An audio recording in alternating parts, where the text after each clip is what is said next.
I'm in YouTube, but I've not seen it pop up yet.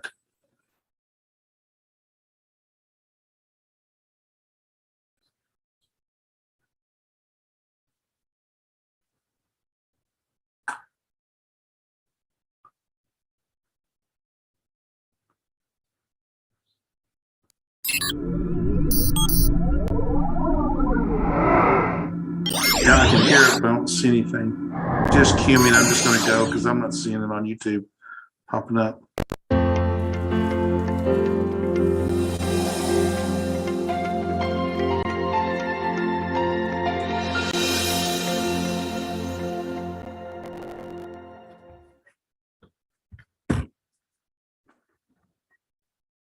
Hi, everybody. Kent Martz here. I think I'm on. Scott is out, not feeling good today. He's getting everything set up. And so I'm just going to wing this one myself today. No Scott to talk to.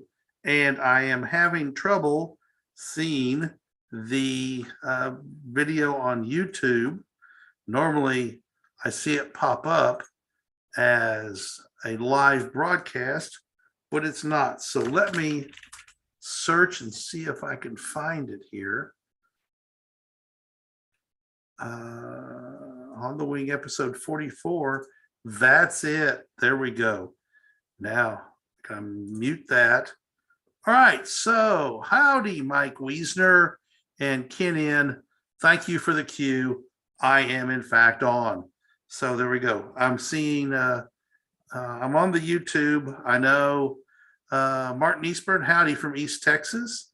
Thank you very much. Now, the way this is set up, folks, is I think that all of the comments from all the different channels are getting pumped into YouTube. I think that's how this is working. So if any of you are out there not on YouTube, give me a comment real quick so I know that that is working. So we're going to go on and get started with the show. So here we go. Let me share my screen. It's good to have everybody here today. I've been on live for 2.5 hours already today, or hour and a half today. I'm going to add another hour to it for a total of 2.5 hours live broadcasting today from Explore Scientific Central. I think I'm sharing my screen now. So let's see what pops. There we go. Yes, indeed. That's popped up. Here we go. All right. So this is going to be interesting because I have so much screen real estate here with the extra YouTube window that this is going to be interesting. All right. So welcome to On the Wing. This is the 44th episode, I believe. And Dan George, if you saw some of the first episodes, might be coming back for a few episodes from time to time. I look forward to that happening with him. So here we go. First bird is from Carl Bernhardt. All of these are from Carl today. Let's see, check comments. Nope. All right. So the bird you see here is the oak titmouse. Now, I couldn't find some measurements on this. We're talking about a sparrow-sized bird, very nondescript. Obviously, the only distinguishing feature may be the crest that you see. It's a slightly darker above and shows buffy wash on its flanks. This bird is not going to excite most bird watchers other than, just because it's not pretty. It does have a real cool sound. And one observer, early naturalist, called it the voice and soul of the oaks. The birds are very active birds in warm, dry oak woods, stretching from Southern California down into Baja California. Let's go ahead and listen to this bird real quick. Here we go. Let me know if you can hear the sound. I'm pretty sure I have it pumped out.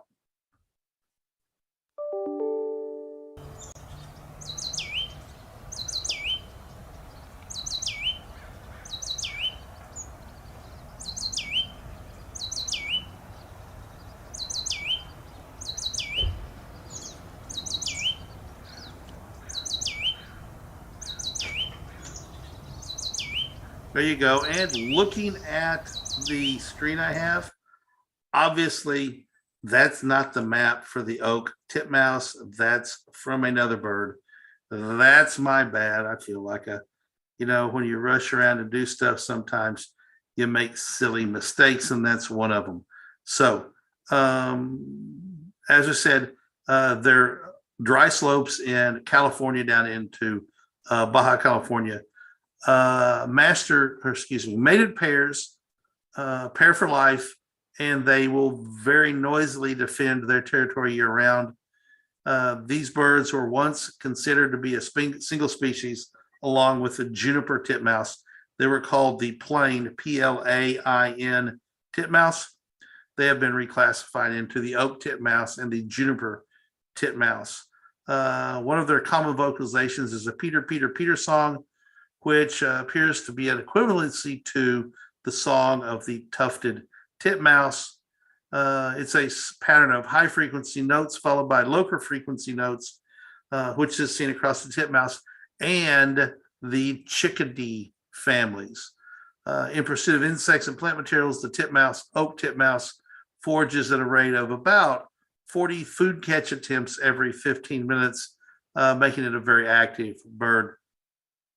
As we said, these birds are strongly tied to oak trees, although they also live in areas of open pine or mixed oak pine forest. They're entirely restricted to the dry slopes in California. All right, so that is the oak titmouse with the incorrect map on it. Let's listen to the bird again.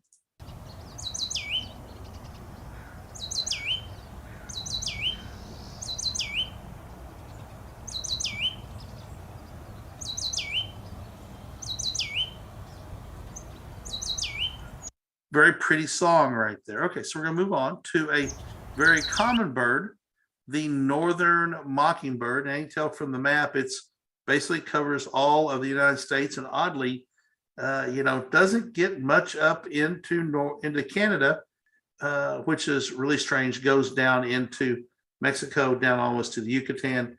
Is also found in Cuba, Hispaniola, and all the other islands, northern islands of the Caribbean.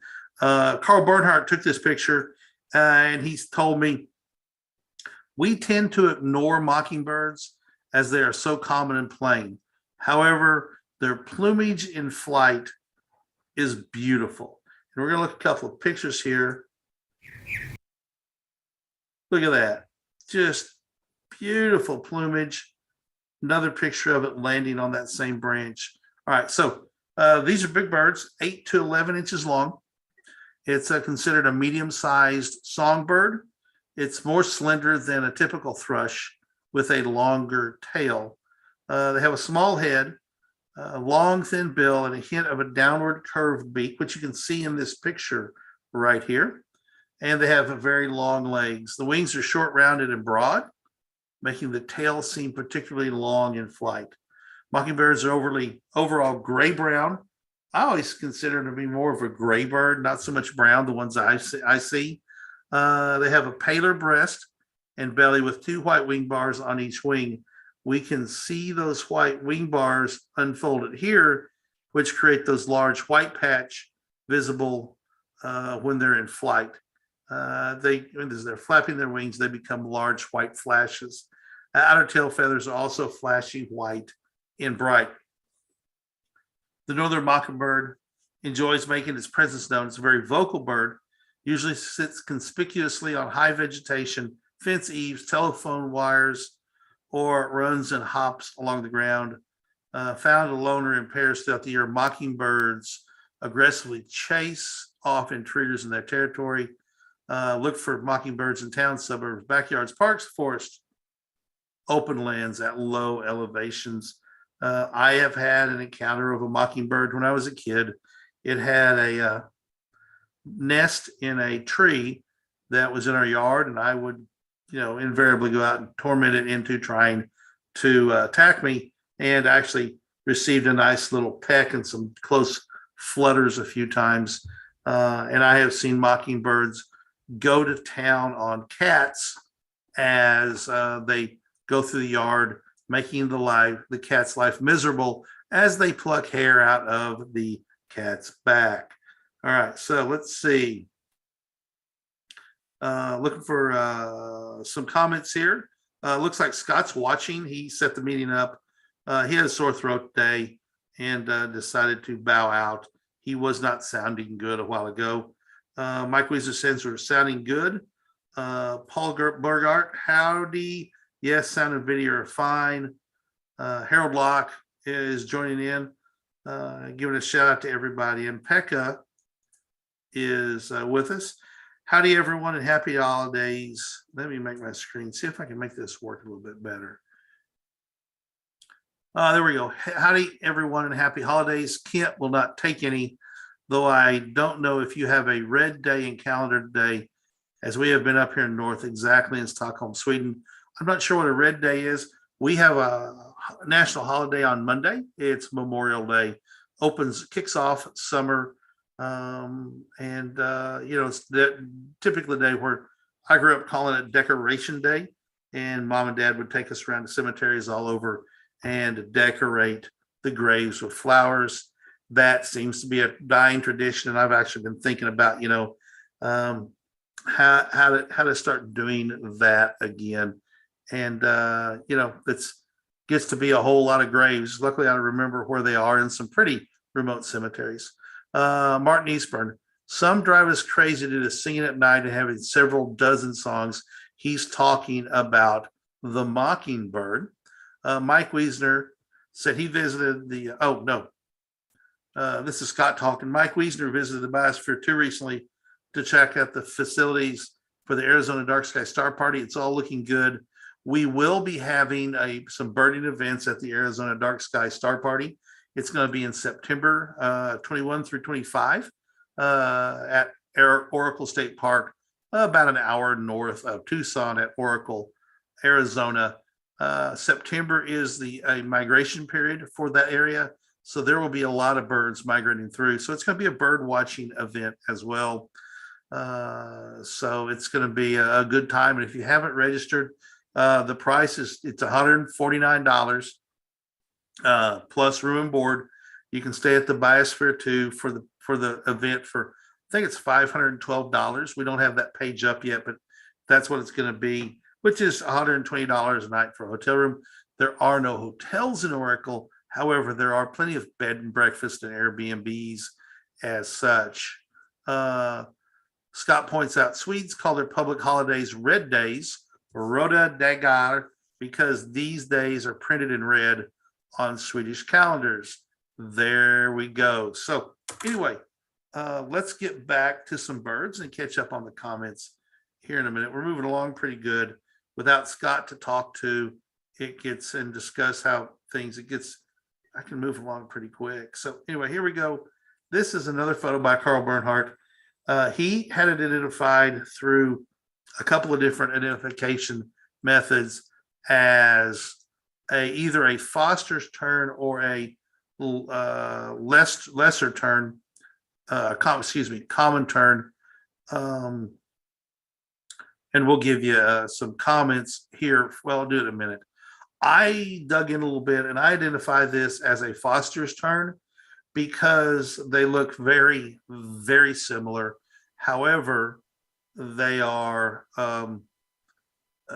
having significantly longer tails, and comparing them together, you can see that this tail is as long as its body, basically, which makes it a Foster's tern, which has, frankly, there are terns all over. This tern can be all over the United States, based on the map we have here. Coastal areas are their most common areas, although they do get up into a breeding population up in the middle Canadian provinces and migrate through as well. This bird is 13 to 15 inches long. So a good sized bird. Breeding adults are gray above and white below, with a black cap and orange bill with a black tip. And that pretty well describes what we're seeing here as well.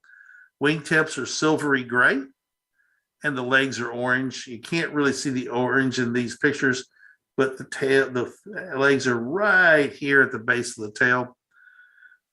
Non-breeding adults are ghostly pale overall with a dark bill, white crown, and thick blackish eye patch. Juveniles are similar to non-breeding adults, but have tan feathers on the upper parts, a pale base to the bill, and shorter tail. Let's listen to the Foster's turn. Now, if you've ever been at the ocean, you have a good idea of what this is going to sound like. So here we go.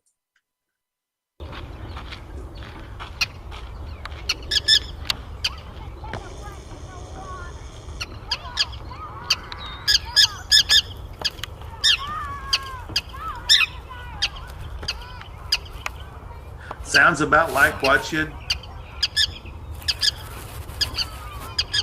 think it would sound like.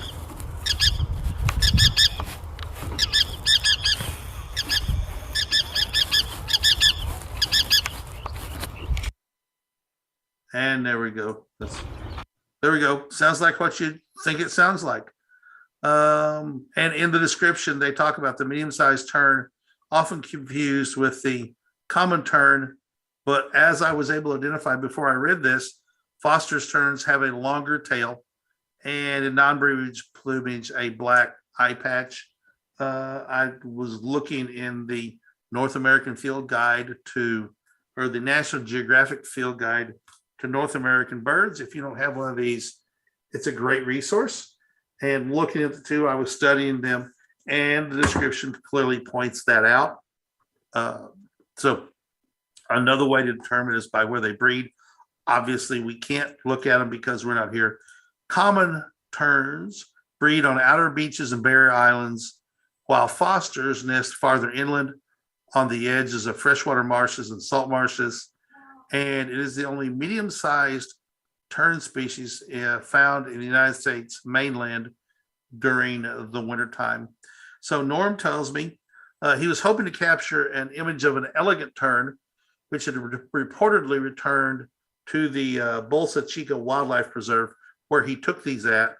Last year, an illegal drone, and this is amazing, last year, an illegal drone crash landed into the nesting area of the elegant tern, and we don't have a picture of the elegant tern. I may, if he gets one, we'll do it. Anyway, crashed into the nesting area of the elegant tern, causing 1,500 nests with eggs to be abandoned. So that's a testament to how fragile nesting colonies can be. You know, okay, so a drone crash, big deal.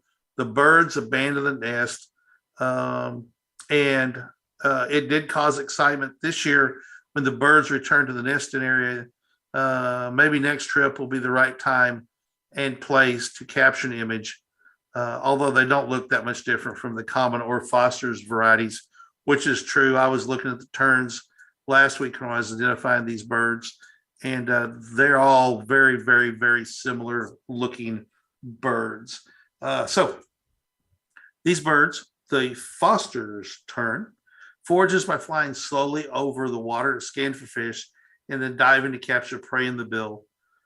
Breeding adults perform spiraling courtship flights and parade through the colony in tandem with raised bills. They breed in marshes, in areas with extensive open water, also sometimes with small islands or patches of floating vegetation. They winter mostly in ocean bays and estuaries close to the coast. Some winter inland near the Gulf of Mexico and in northern Mexico. This is the Foster's tern, a pretty cool looking bird. Very looks just like a sleek fighter plane, very maneuverable. I like listening. If you listen to the background here, you hear a kid talking. It says something about something in the water, and I just like that a lot. Fun to hear the backgrounds. Most of the time we hear other birds. This time we hear somebody walking and a kid talking, obviously, on what sounds like maybe a seashore. So moving to our last bird. This is the spotted towhee, a spectacular, beautiful bird with orange and a black head. They're 6 to 8 inches long. As we can see here, the male spotted towhee has jet black upper parts and throat. Wings and back are spotted with, I'm having trouble speaking, spotted bright white. Flanks are warm rufous and the belly is white. Exactly what we can see here. Females have the same pattern but are grayish brown where the males are black. In flight, you look for the white corners of their black tail. Here we go, the spotted towhee singing.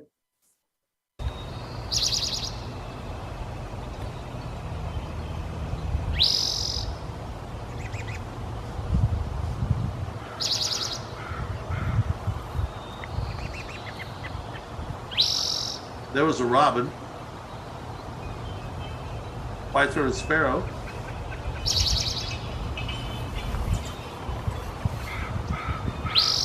crow,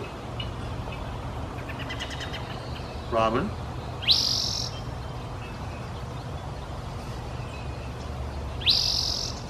so there you go. It's an interesting sound. Now, Norm tells us this is a new bird for him. He got it 2 weekends ago. He was at the Oak Glen Preserve, the Los Rios Rancho Apple Farm. He heard bird sounds above him and started looking, and he spotted the spotted towhee in a shrub behind him. Afternoon wind blowing in the bush made it difficult to get a sharp focus, although I think he did a really darn good job of very narrow focus here. With the depth of field, he could have, all those branches could have been in focus, but the bird's in focus and everything around it's not. A really nice shot. Hard to get, good photography there.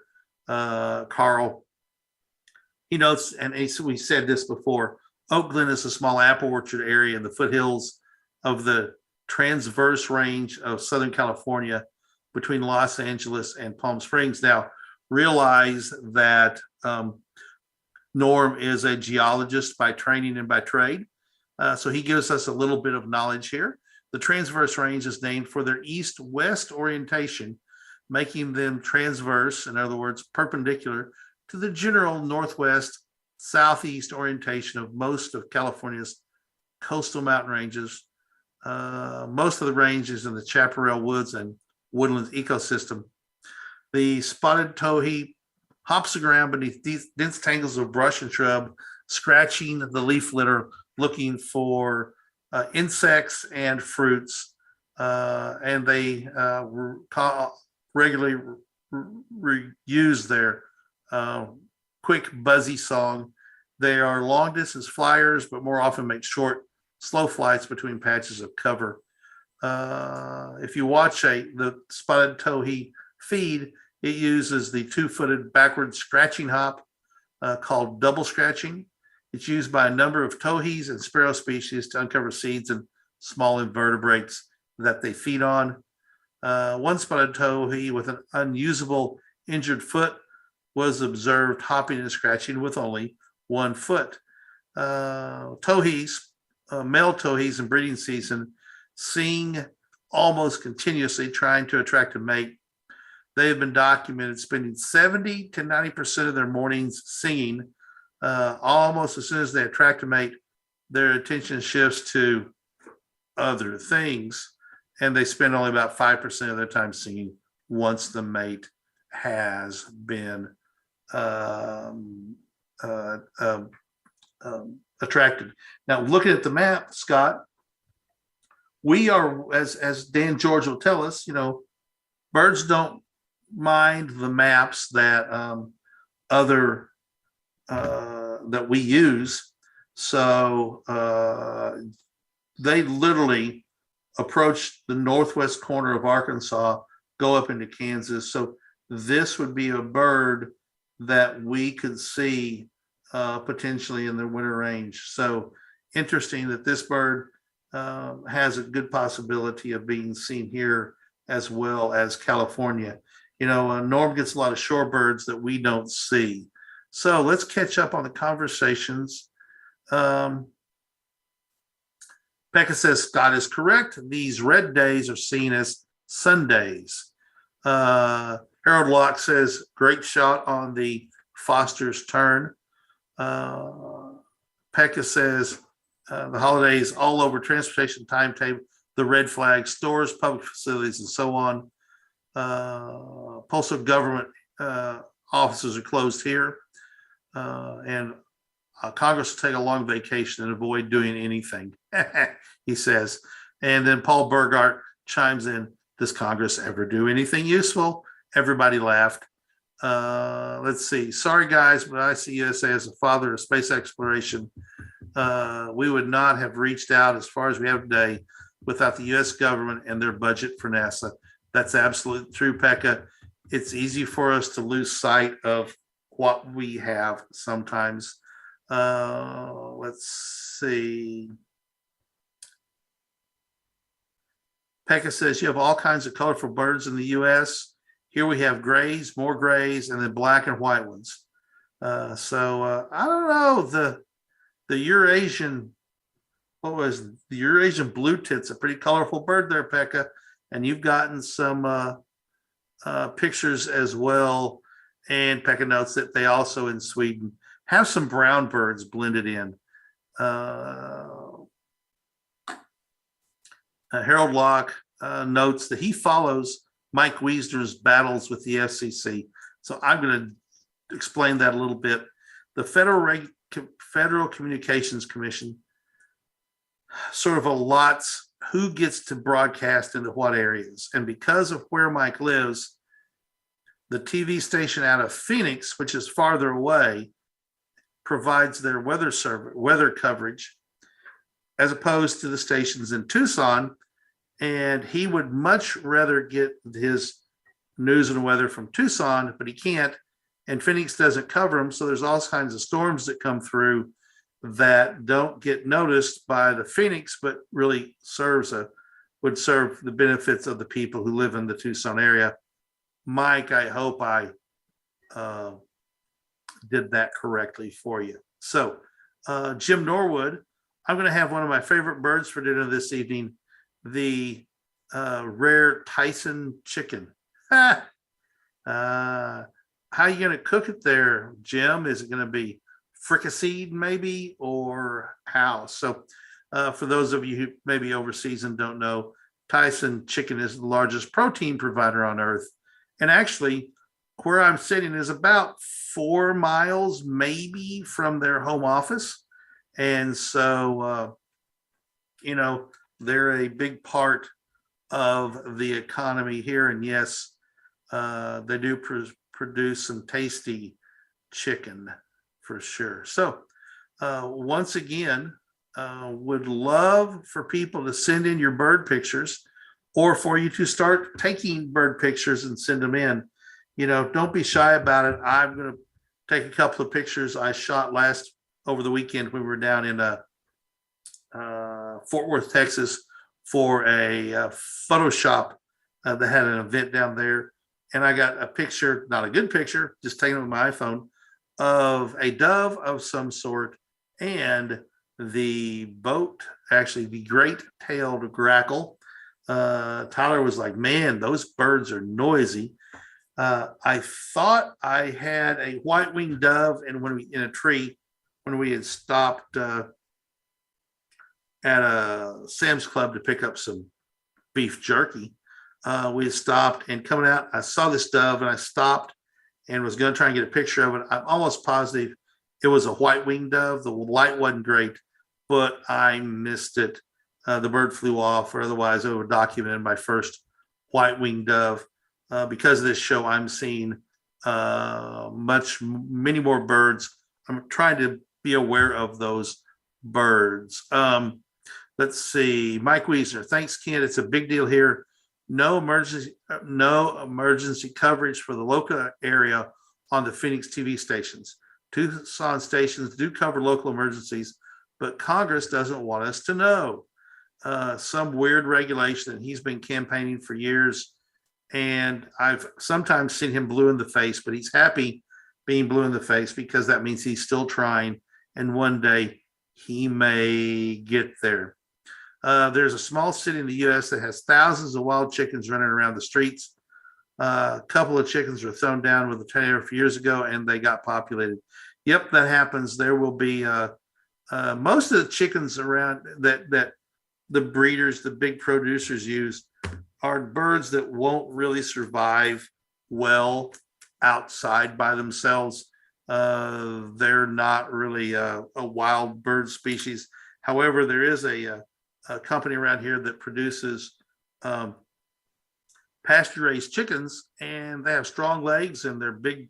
They let them out and they forage all day out in pastures, and can fly and get around. So those chickens most assuredly will be able to survive. Okay, so that wraps up the show for today. Again, Scott put the email address, Explore Alliance at explorescientific.com, if you would please, so that the people know where to send photos. I want to see your photos. Carl Bernhardt, chickens everywhere in Hawaii. Yes. And those are big, scrawny, rangy survival birds. And Tariq just joined us. Hello, Tariq. How are you doing today? Hope you've been in the background. We're just about to wrap up the show. So the Arizona Dark Sky Star Party is coming up in September. I know that Mike Wiesner is going to be there. I hope some of y'all can make it as well. Mike Overacker says hello all. And Springdale, Arkansas is supposedly the chicken capital of the world. There are more chicken raised in other counties in Georgia. And then around here, that used to not be the case, but the population increase has taken up a lot of land, and so there we go. Tariq says, hello, Scott and Kent. Sorry for being late. Hey, that's okay, Tariq. We appreciate the effort. Thank you. Yep, just people talking back and forth. I really love the communities that we built up around these shows, Scott. He's sitting there listening. I don't think he's going to talk, but he's watching. And there's Cynthil Nagapan has joined us. Norm Hughes, Kent, I sent a bunch of pictures a while back. Guess you didn't receive them. No, Norm, I haven't seen them. I will check both my email and the Explore Alliance email just to make sure. But why don't you go ahead and send them again, maybe in smaller batches? Or if that's not the case, we'll figure out what's going on, because I would love, Norm, please resend them, because I love getting birds, from a variety of places. So anybody have any questions? Shout them out. I've got a few minutes here and happy to spend them with you. On the Amazon Live broadcast we had today at 2 Central Time, U.S. time, had a person ask a question about how to fight dew on their telescopes, and they have a Celestron 4SE, I think, a small telescope, and they talked about dew heaters, and with a Schmidt Cassegrain with no dew shield. I talked about how you can use a cardboard box or manila envelope to make a dew shield. And also I told him that I have used the hot hands things with the blue painter's tape, because the blue painter's tape doesn't leave a residue, and tape them onto eyepieces and dew shields, or not dew shields, spotting scopes and things like that, to try and raise the temperature just a wee bit so dew won't form. If you're going to use the hot hands, you have to leave a pretty good amount of them exposed so the material inside can rust. That's how they make makes the heat. It's a rusting reaction. Mike Overacker, send them, but never heard anything about it. I immediately, guys, when I get an email, as soon as I open it, I try to reply back, thanks, love the pictures, or ask questions. Where'd you take them? Do you have a story behind them, like Norm? I think those little details that we get really add some vibrancy to the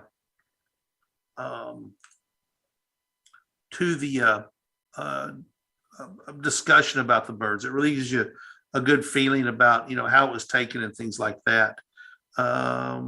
Let's see.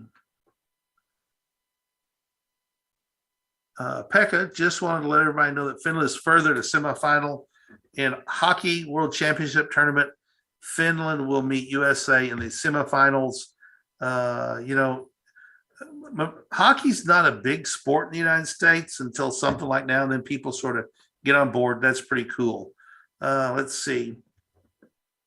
Tariq says, I hope to do some birding soon, maybe later this year by winter when the weather is calming and cooling down. Yes, for those of you who don't know, and I think y'all probably do, Tariq lives in the UAE where it is warmish even in the wintertime and hotish all the other time. Mike Eastern. Mike is a bad boy, but we love the kick. So yes, for those of you who have sent pictures before, send them to me again. Send them to Explore Alliance at explorescientific.com, and Annie will forward them to you. I'll be looking for those tomorrow, and I will bump Annie to make sure that she doesn't miss those or see them. So go ahead and send those to me tonight, and that way I will have a good variety and make Carl's pictures go farther. So let's see. Good idea, Wiesner. Everyone flip Kent their birds. Very good. Very good. Let's see. This is tweet. Let me see how to say it. Tweet. Twintertainment. No, that's bad. So yes. Great conversations here. Loving the conversations. Anyway, it's pushing 4:45, a little bit early, but Scott's not feeling good. So I'm going to go ahead and ask him to go ahead and stop the broadcast here at this point. Everybody, goodbye, everyone. Oh, I see the joke. Why do you give a sick bird? Tweetment. What do you call a funny chicken? A comedian. Oh, boy. Scott's getting into the dad jokes now. I love it. Love me a good dad joke for sure. All right. So everybody, going to sign off. Thank you very much for watching. We appreciate the time you share with us. It is special for all of us. We have a great community of friends here. And please resend those pictures tonight. So I'll get them tomorrow and I'll make sure we acknowledge you. And if you don't get them, then give us a call and we'll figure out what's going on if I don't reply, because I want to get your pictures. Everybody, let's see. Yep. Oh, and Scott, get to feeling better. Everybody's going to miss you. It's a long weekend for Scott. Scott was traveling last week went to Flagstaff, Arizona for the memorial service for Caroline Shoemaker. And he got back late Monday night after some long flights and some long layovers and dry desert air and then wet, chilly here. And, you know, he was sort of jet lagged and now it's sort of catching up with him, I think. So luckily he has a long weekend and that will hopefully get him all rested up. So he's back full steam come Tuesday morning. Anyway, everybody get out there, do some birding. Let us know how it goes. And if you got a telescope, dark, clear skies, do some observing. And like Scott always says, like Jack Horkheimer says, keep looking up. Bye, everybody. See you next week.